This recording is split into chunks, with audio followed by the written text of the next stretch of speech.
हाय मोर पिला माने आज पढ़ा इतिहासर तृतीय अध्याय 1945 परवर्ती पृथ्वी केतेक प्रमुख घटना प्रवाह। तार प्रथम पाठटी पढ़ा शीतल युद्ध कारण और फलाफल। ये विषयटी टिके टिके आलोचना करदेवा तापर प्रश्न उत्तर को जीवा। ठीक अच्छे पिला माने। तो आम मन रखा यहाँ शीतल युद्ध शब्दटी को प्रथम अमेरिकीय राजनीतिज्ञ बर्नार्ड बारुक 16 एप्रिल 1947 व्यवहार करते। परवर्ती काल में अमेरिकार बुद्धिजीवी तथा सांबादिक वाल्टर लिपमान तांको पुस्तक ए शब्दटी को व्यवहार कर जनप्रिय कराइले। ठीक अच्छे।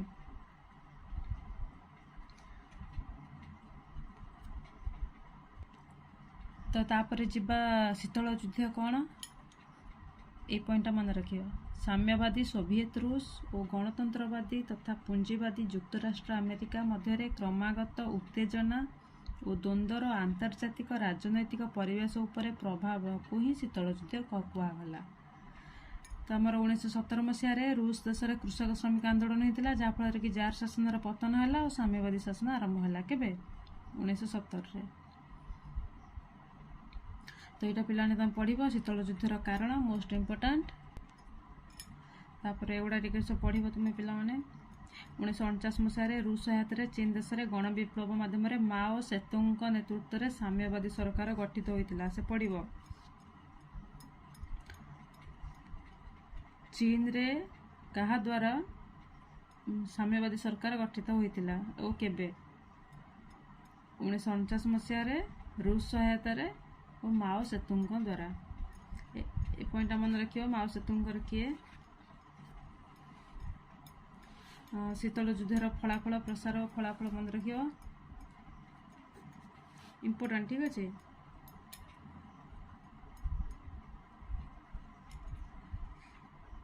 तापरे 1947 मसीहा मार्च 12 तारीख दिन युक्तराष्ट्र अमेरिकार राष्ट्रपति ट्रूमान अमेरिका कांग्रेसर मिलित अधिवेशन रे एक अभिभाषण उपस्थापन कले जहाँ परवर्ती काल में ट्रूमान नीति बोली कहगला। पढ़े पिलाने ट्रूमान नीति कौन। तो यही नीति अनुसार युक्तराष्ट्र अमेरिकार कांग्रेस जून 1948 मसीहा सुधा ग्रीस और तुर्की को आर्थिक तथा सामरिक साहाय्य उद्देश्य $400 नियुत मंजूर करथिला। यही सहायता द्वारा 1950 मसीहा सुधा ग्रीस और तुर्कीर परिस्थिति संपूर्ण बदली जाइतिला।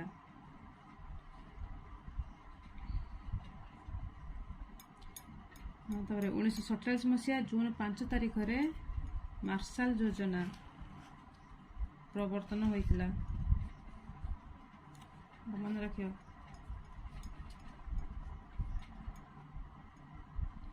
तापर आमे आज जीवा प्रश्न उत्तर को।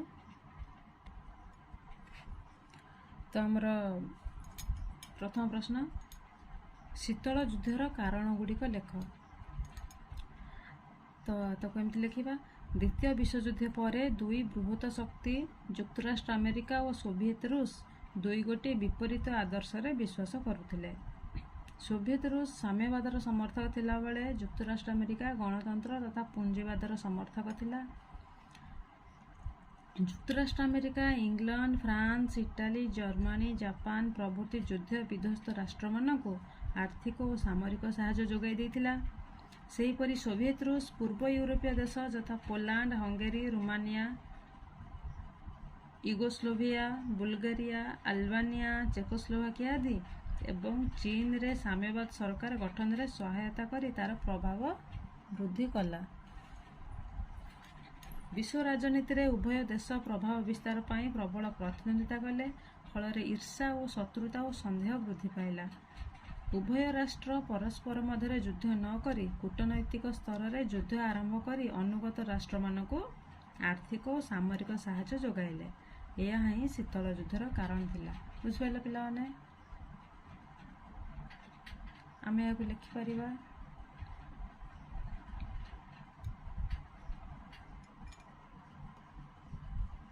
तापर ख नंबर प्रश्न शीतल युद्ध किपरि प्रसार लाभ करिथिला।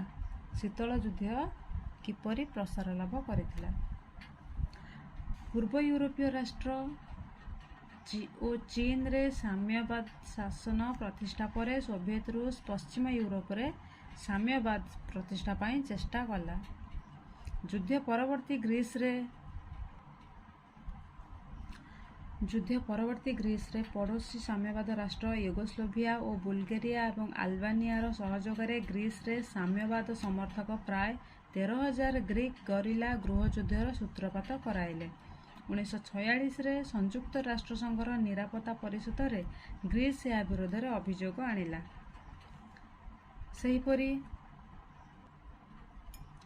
ସେହିପରି ତୁର୍କୀରେ 2ଟି ବୃହତ୍ ପ୍ରଦେଶ ଉପରେ କର୍ତ୍ତୃତ୍ୱ ଜାହିର ଉଦ୍ୟମ ଏବଂ ସାଧାରଣ ଜନତାଙ୍କୁ ସରକାରଙ୍କ ବିରୋଧରେ ବିଦ୍ରୋହ କରିବାକୁ ସୋଭିଏତ ରୁଷର ଉତ୍ସାହ ପ୍ରଦାନ ବିରୋଧରେ ତୁର୍କୀ ଯୁକ୍ତରାଷ୍ଟ୍ର ଆମେରିକାର ସାହାଯ୍ୟ ଲୋଡ଼ିଲା। ସୋଭିଏତ ରୁଷ ତଥା ସାମ୍ୟବାଦର ପ୍ରଭାବକୁ ପ୍ରତିହତ କରିବା ଉଦ୍ଦେଶ୍ୟରେ ଯୁକ୍ତରାଷ୍ଟ୍ର ଆମେରିକା ଟ୍ରୁମାନ ନୀତି ପ୍ରଣୟନ କଲା। କିଏ? ଯୁକ୍ତରାଷ୍ଟ୍ର ଆମେରିକା। ଏବଂ ତୁର୍କୀ ଓ ଗ୍ରୀସକୁ $400 ନିୟୁତ ସାହାଯ୍ୟ ମଞ୍ଜୁର କଲା। ଅନ୍ୟାନ୍ୟ ୟୁରୋପୀୟ ରାଷ୍ଟ୍ରମାନଙ୍କରେ ସାମ୍ୟବାଦର ପ୍ରସାରକୁ ରୋକିବା ପାଇଁ ଯୁକ୍ତରାଷ୍ଟ୍ର ଆମେରିକା ମାର୍ଶାଲ ଯୋଜନା ପ୍ରବର୍ତ୍ତନ କରିଥିଲା। ଏହିପରି ଭାବରେ ଉଭୟ ଦେଶ ନିଜ ଅନୁଗତ ରାଷ୍ଟ୍ରମାନଙ୍କୁ ଆର୍ଥିକ ଓ ସାମରିକ ସାହାଯ୍ୟ ଯୋଗାଇ ଶୀତଳ ଯୁଦ୍ଧର ପ୍ରସାର କରାଇଥିଲେ। ତାପରେ ପିଲାମାନେ ଆମେ ଯିବା ଗ ନମ୍ବର। ଟ୍ରୁମାନ ନୀତି କ'ଣ? ଏହି ନୀତି ଦ୍ୱାରା ଯୁକ୍ତରାଷ୍ଟ୍ର ଆମେରିକା କିପରି ଗ୍ରୀସ ଓ ତୁର୍କୀର ସାମ୍ୟବାଦର ପ୍ରସାରକୁ ପ୍ରତିହତ କରିଥିଲା? ତ ଉତ୍ତର ହେଲା, ପ୍ରଥମ ପଏଣ୍ଟ ଲେଖିବା ଏମିତି। 1947 ମସିହା ମାର୍ଚ୍ଚ 12 ତାରିଖ ଦିନ ଯୁକ୍ତରାଷ୍ଟ୍ର ଆମେରିକାର ରାଷ୍ଟ୍ରପତି ଟ୍ରୁମାନ ଆମେରିକୀୟ କଂଗ୍ରେସର ମିଳିତ ଅଧିବେଶନରେ ଏକ ଅଭିଭାଷଣ ଦେଇଥିଲେ, ଯାହା ପରବର୍ତ୍ତୀ କାଳରେ ଟ୍ରୁମାନ ନୀତି ଭାବରେ ପରିଚିତ ହେଲା। ଦେଖାଯାଉଛି ପିଲାମାନେ, ଏହି ନୀତି ଦ୍ୱାରା ଯୁକ୍ତରାଷ୍ଟ୍ର ଆମେରିକାର କଂଗ୍ରେସ 1948 ଜୁନ୍ ସୁଦ୍ଧା ଗ୍ରୀସ ଓ ତୁର୍କୀକୁ $400 ନିୟୁତ ଆର୍ଥିକ ଓ ସାମରିକ ସାହାଯ୍ୟ ମଞ୍ଜୁର କରିଥିଲା। ଦେଖ ପିଲାମାନେ, ଏ ଲଙ୍ଗ କ୍ୱେଶ୍ଚିନ୍ରେ ପ୍ରାୟ 5ରୁ 6ଟା ପଏଣ୍ଟ ଲେଖିଲେ ଆମକୁ 5 ମାର୍କ ମିଳିଯିବ। ତ ସେକେଣ୍ଡ ପଏଣ୍ଟ ଜାଣିଲେ, ଏହି ନୀତି ଦ୍ୱାରା ଯୁକ୍ତରାଷ୍ଟ୍ର ଆମେରିକାର କଂଗ୍ରେସ 1948 ଜୁନ୍ ସୁଦ୍ଧା ଗ୍ରୀସ ଓ ତୁର୍କୀକୁ $400 ନିୟୁତ ଆର୍ଥିକ ଓ ସାମରିକ ସାହାଯ୍ୟ ମଞ୍ଜୁର କରିଥିଲା। ଥାର୍ଡ ପଏଣ୍ଟ ଲେଖିବା, 1950 ମସିହା ସୁଦ୍ଧା ଗ୍ରୀସ ଓ ତୁର୍କୀର ପରିସ୍ଥିତି ସମ୍ପୂର୍ଣ୍ଣ ବଦଳି ଯାଇଥିଲା। ଗ୍ରୀସରୁ ଗରିଲାମାନେ ପ୍ରତିହତ ହୋଇଥିଲେ ଓ ଦେଶର ଶାନ୍ତି ପ୍ରତିଷ୍ଠା ହୋଇଥିଲା। ତ ଫୋର୍ଥ ପଏଣ୍ଟକୁ ଯିବା। ତୁର୍କୀରେ ମଧ୍ୟ ଶାନ୍ତି ପ୍ରତିଷ୍ଠା ହୋଇ ସେଠାରେ ସାଧାରଣ ନିର୍ବାଚନ ଅନୁଷ୍ଠିତ ହେଲା ଓ ଦୀର୍ଘ 27 ବର୍ଷ ଧରି ଶାସନ କରୁଥିବା ଦଳ କ୍ଷମତାଚ୍ୟୁତ ହୋଇଥିଲା। ବୁଝିହେଲା ପିଲାମାନେ? ତାପରେ ଆମେ ଲେଖିବା ଘ ନମ୍ବର। ଯୁକ୍ତରାଷ୍ଟ୍ର ଆମେରିକା କେବେ ଓ କାହିଁକି ମାର୍ଶାଲ ଯୋଜନାର ପ୍ରବର୍ତ୍ତନ କରିଥିଲା? ଏହାଦ୍ୱାରା ତାକୁ କି ସଫଳତା ମିଳିଲା? ମାର୍ଶାଲ ଯୋଜନା କିଏ କରିଥିଲା? ଯୁକ୍ତରାଷ୍ଟ୍ର ଆମେରିକା। କେବେ କଲା ଓ କାହିଁକି କରିଥିଲା? ଆମେ ତାକୁ ଲେଖିବା। ତ ଫାର୍ଷ୍ଟ ପଏଣ୍ଟରେ ଏଇଟା ଲେଖିପାରିବା, 1947 ମସିହା ଜୁନ୍ 5 ତାରିଖରେ ଯୁକ୍ତରାଷ୍ଟ୍ର ଆମେରିକା ମାର୍ଶାଲ ଯୋଜନା ପ୍ରବର୍ତ୍ତନ କରିଥିଲା। ସେକେଣ୍ଡ ପଏଣ୍ଟକୁ ଆସିବା। ଏହି ଯୋଜନାର ଉଦ୍ଦେଶ୍ୟ ଥିଲା ଦ୍ୱିତୀୟ ବିଶ୍ୱଯୁଦ୍ଧରେ ବିଧ୍ୱସ୍ତ ୟୁରୋପୀୟ ରାଷ୍ଟ୍ରମାନଙ୍କର ସାମାଜିକ ତଥା ଅର୍ଥନୈତିକ ପରିସ୍ଥିତିରେ ଉନ୍ନତି ଆଣିବା ଏବଂ ସେହି ଦେଶଗୁଡ଼ିକରେ ସାମ୍ୟବାଦର ପ୍ରସାରକୁ ପ୍ରତିହତ କରିବା। ଥାର୍ଡ ପଏଣ୍ଟ, ଏହି ସମଗ୍ର ୟୁରୋପର ଉନ୍ନତି ନିମନ୍ତେ କାର୍ଯ୍ୟକାରୀ କରାଯାଇଥିଲା।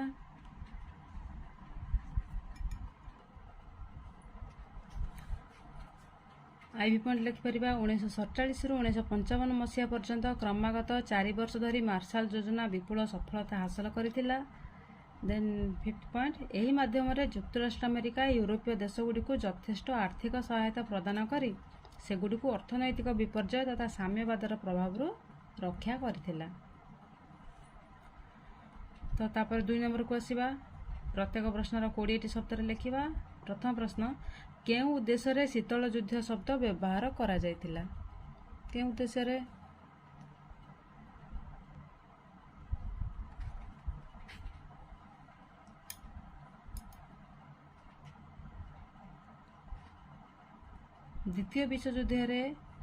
ଦ୍ୱିତୀୟ ବିଶ୍ୱଯୁଦ୍ଧ ପରେ ସୋଭିଏତ ରୁଷ ଓ ପାଶ୍ଚାତ୍ୟ ରାଷ୍ଟ୍ରମାନଙ୍କ ମଧ୍ୟରେ ସମ୍ପର୍କକୁ ବର୍ଣ୍ଣନା କରିବା ଉଦ୍ଦେଶ୍ୟରେ ଶୀତଳ ଯୁଦ୍ଧ ବ୍ୟବହାର କରାଯାଇଥିଲା। ଏସବୁ 1 ମାର୍କିଆ ପଡ଼ିବ ପିଲାମାନେ। କ ख नंबर शीतल युद्ध क्या कहुए साम्यवाद सोभियत रूस और गणतंत्रवादी तथा पुंजीवादी युक्तराष्ट्र अमेरिका मध्य क्रमागत उत्तेजना और द्वंद्वर आंतर्जातिक राजनैतिक परिवेश उपर प्रभाव को शीतल युद्ध कहुए आम पढ़ले फास्ट पेज रे। क नंबर द्वितीय विश्वयुद्ध पर केउं सब देश में साम्यवादी सरकार प्रतिष्ठा होता कौटी ना द्वितीय विश्वयुद्ध पर पूर्व यूरोपीय देश तथा Poland Hungary Romania Bulgaria Albania Czechoslovakia Yugoslavia और एशियार चीन रे साम्यवादी सरकार प्रतिष्ठा होता। ग नंबर 1949 मसीह केउं देश और क्या नेतृत्व में साम्यवादी सरकार गठित होता मन रख 1949 मसीह चीन देश में साम्यवादी सरकार गठित होता माओ सेतुंग नेतृत्व में गण विप्लव माध्यम साम्यवादी सरकार गठित होता। तुम सोभियत रूस केउं प्रकार प्रभाव विस्तार में युक्तराष्ट्र अमेरिका और पाश्चात्य पुंजीवादी राष्ट्र माने आशंका प्रकाश करते। तो पूर्व यूरोप को साम्यवादर लौह परदार आच्छादित करने पर सोभियत रूस पश्चिम यूरोप रे साम्यवादर विस्तार पाई दृष्टि निक्षेप को युक्तराष्ट्र अमेरिका और पाश्चात्य पुंजीवादी राष्ट्र माने आशंका प्रकाश करते। 6 नंबर 1946 मसीहा डिसेम्बर मासरे ग्रीस तार पड़ोशी राष्ट्र मान विरोध में केउठारे और कहीं अभियोग करिथिला किए कला अभियोग ग्रीस तार पड़ोशी राष्ट्र मान विरोध में कला 1946 मसीह से पचार कहीं कला एवं केउठारे करिथिला। तो 1946 मसीहा डिसेम्बर मासरे ग्रीस तार पड़ोशी राष्ट्र मान विरोध में संयुक्त राष्ट्र संघ निरापत्ता परिषद मन रख संयुक्त राष्ट्र संघ निरापत्ता परिषद अभियोग उपस्थापन कला कहीं कला ना पड़ोशी राष्ट्र माने साम्यवाद को समर्थन करुथिबा 13,000 ग्रीक गरिला को अस्त्रशस्त्र और अन्य युद्धोपकरण जोगाई ग्रीस रे गृह युद्धर सूत्रपात कराई थिले। तो 6 नंबर द्वितीय विश्वयुद्ध पर तुर्कीर अवस्था उद्वेगजनक हो पड़ा कहीं तो आपको आम पॉइंट कर लिखिपर 1945 रे सोभियत रूस तुर्की सहित पुरातन बंधुत्व चुक्ति नवीकरण पाई मना कर देइथिला और पूर्व तुर्कीर दुईटी प्रदेश उपर कर्तृत्व जाहिर करने को उद्यम करथिला। डबल आई पॉइंट तुर्की सरकार को फाशीवाद रूपे प्रचार सह सोभियत रूस यार जनसाधारण को सरकार विरोध में विद्रोह करने को उत्साहित कला फल तुर्कीर अवस्था उद्वेगजनक हो पड़ा। तापर पढ़िया पिला माने ट्रुमान नीति केबे और केउठारे उपस्थापित होता। ज नंबर आई पॉइंट लिखिपर केबे होता 1947 मसीहा मार्च 12 तारिख दिन होता केउठारे ना अमेरिकीय कांग्रेस मिलित अधिवेशन में युक्तराष्ट्र अमेरिकार राष्ट्रपति ट्रुमान द्वारा अभिभाषण उपस्थापन करा जाइथिला याको ट्रुमान नीति बोली कहा जाइथाय। तो ज नंबर ग्रीस और तुर्कीर ट्रुमान नीतिर की प्रभाव पड़िथिला ग्रीस और तुर्की रे ट्रुमान नीतिर की प्रभाव पड़िला देखा जाउछ पिला माने ट्रुमान नीति अनुଯାयी युक्तराष्ट्र अमेरिकार कांग्रेस ग्रीस और तुर्की को $400 मिलियन आर्थिक और सामरिक साहाय्य मंजूर कला आम यहाँ पढ़ी आगु। तो यही सहायता द्वारा 1950 सुधा ग्रीस और तुर्कीर परिस्थिति संपूर्ण बदली जाइथिला मन रख पिला सोभियत रूस मार्शल योजना संपर्क में की प्रतिक्रिया प्रकाश करथिला। तो मार्शल योजना को यूरोपीय राष्ट्रगुड़िकर आभ्यंतरीण व्यापार में युक्तराष्ट्र अमेरिकार हस्तक्षेप बोली अभिहित करी सोभियत रूस तार तीव्र निंदा करथिला। डबल यह को युक्तराष्ट्र अमेरिकार संयुक्त राष्ट्र संघ प्रति विश्वासघातकता और साम्राज्यवादर एक नमूना रूपे सोभियत रूस चित्रित करथिला। तो 3 नंबर कौन आम 3 नंबर को जीवा गोटे गोटे धाड़ी रे एक मार्किया शीतल युद्ध शब्द को प्रथम किए और केबे व्यवहार करथिले मन पकाओ केबे 1947 एप्रिल 16 तारिख रे अमेरिका राजनीतिक बर्नार्ड बारुक मन रखियो। ख नंबर शीतल युद्ध शब्द को किए किपरि लोकप्रिय कराइले ना आमर अमेरिकार बुद्धिजीवी और सांबादिक वाल्टर लिपमैन लोकप्रिय कराइले। ग अधिकांश ऐतिहासिक शीतल युद्ध केबे आरंभ होइतिला बोली सहमत दियंती हुअन्ति अधिकांश ऐतिहासिक शीतल युद्ध द्वितीय विश्वयुद्ध पर आरंभ होइतिला बोली सहमत हुअन्ति।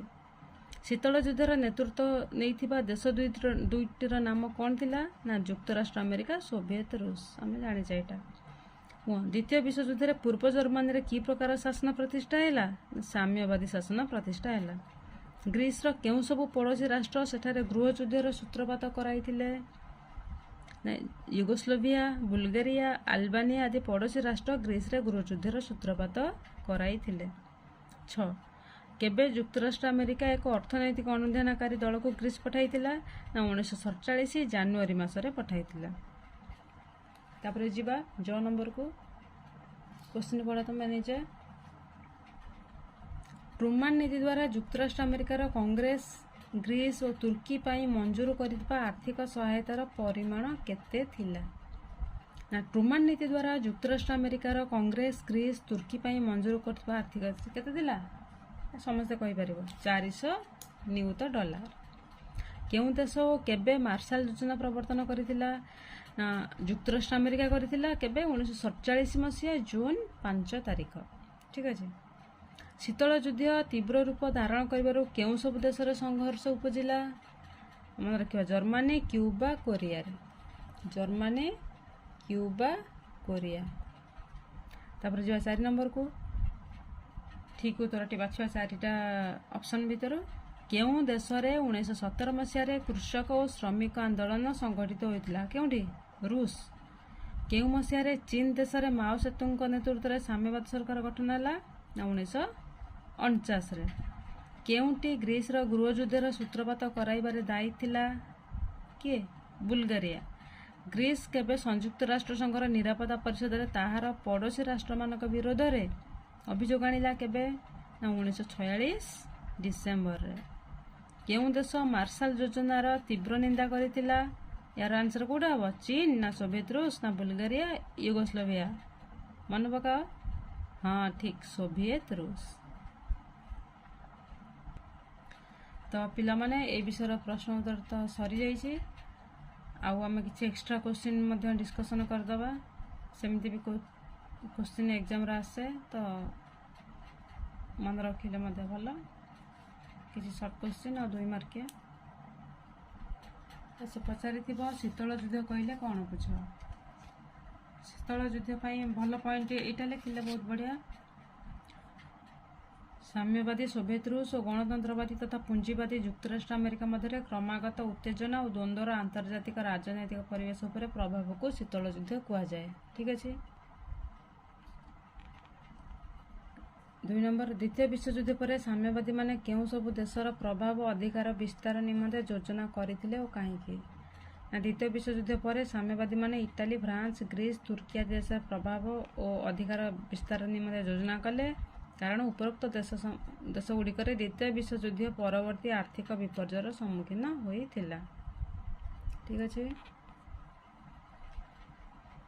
तो मो क्वेश्चन पचारि जहाँ माने थी पिला माने भाविकी रखियो देखिबा ठीक होची केतेटा 1949 रे चीन कहा नेतृत्व रे साम्यवादी सरकार गठित होइतिला मन पका 1949 रे साम्यवादी सरकार गठित हला का द्वारा माओ सेतुंग केबे और केउठर जन्म ग्रहण करथिले केबे 1893 डिसेंबर 26 चीन रो हुनान प्रदेशर साओ सान ठारे तब नेक्स्ट क्वेश्चन को जीवा सोवियत रूस द्वारा पूर्व यूरोप कहा द्वारा आच्छादित होइतिला का द्वारा साम्यवादर लौह परदा द्वारा 1945 रे केउ देश तुर्की सह तार पुरातन बंधुत्व चुक्तिर नवीकरण निमंत मना कर देइतिला केउ देश सोवियत रूस मना कर देइतिला मार्शल योजना केउ नीतिर एक संप्रसारण थिला ना ट्रुमान नीतिर ट्रुमान नीति किए केबे करथिले सेटा पिला मन रखियो मार्शल योजना केबेठारु क्रमागत भाव में विपुल सफलता लाभ कला ना 1947 मसीह 1955 मसीहा पर्यंत क्रमागत भाव 4 वर्ष धरी सफलता लाभ करथिला मार्शल योजना द्वारा केउ 2 देश मध्य तिक्तता वृद्धि पाइथिला ना 2 स्ट्रॉन्गेस्ट देश के सोवियत रूस और युक्तराष्ट्र अमेरिका तापर कह बर्नार्ड बारुक केउ देशर राजनीतिज्ञ थिले युक्तराष्ट्र अमेरिका हाँ ठीक ଆମେରିକୀୟ ବୁଦ୍ଧିଜୀବୀ ୱାଲ୍ଟର ଲିପମାନ୍ ବୃତ୍ତିରେ କ'ଣ ଥିଲେ ନା ଜଣେ ସାମ୍ବାଦିକ ଥିଲେ। ତାପରେ କ୍ୱେଶ୍ଚିନ୍କୁ ଯିବା ପିଲାମାନେ, ଦ୍ୱିତୀୟ ବିଶ୍ୱଯୁଦ୍ଧ ପରେ କେଉଁ ଦେଶର ସରକାରଙ୍କୁ ସୋଭିଏତ ରୁଷ ଫାସିବାଦୀ ଓ ପ୍ରତିକ୍ରିୟାଶୀଳ ବୋଲି ଦୋଷାରୋପ କରିଥିଲା ନା ତୁର୍କୀ। ଟ୍ରୁମାନ ନୀତି ଦ୍ୱାରା ୟୁରୋପୀୟ ରାଷ୍ଟ୍ରଗୁଡ଼ିକୁ କେଉଁଥିରୁ ରକ୍ଷା କରାଯାଇ ପାରିଥିଲା? ସାମ୍ୟବାଦର ପ୍ରଭାବ ଯୋଗୁଁ। ଦେଖ ପିଲାମାନେ, ଏବେ ତୁମ ସ୍କ୍ରିନ୍ରେ କିଛି କ୍ୱେଶ୍ଚିନ୍ ଦେଖାଯାଉଥିବ, ପ୍ରାକ୍ଟିସ୍ ଲାଗି এই କ୍ୱେଶ୍ଚିନ୍ର ପ୍ରଶ୍ନ ଉତ୍ତର ନିଜେ କରିବ ଖାତାରେ, ତାହେଲେ ବିଷୟଟା ତୁମର ପୁରା କମ୍ପ୍ଲିଟ୍ ହେଇଯିବ। ଠିକ୍ ଅଛି, ଥ୍ୟାଙ୍କ ୟୁ।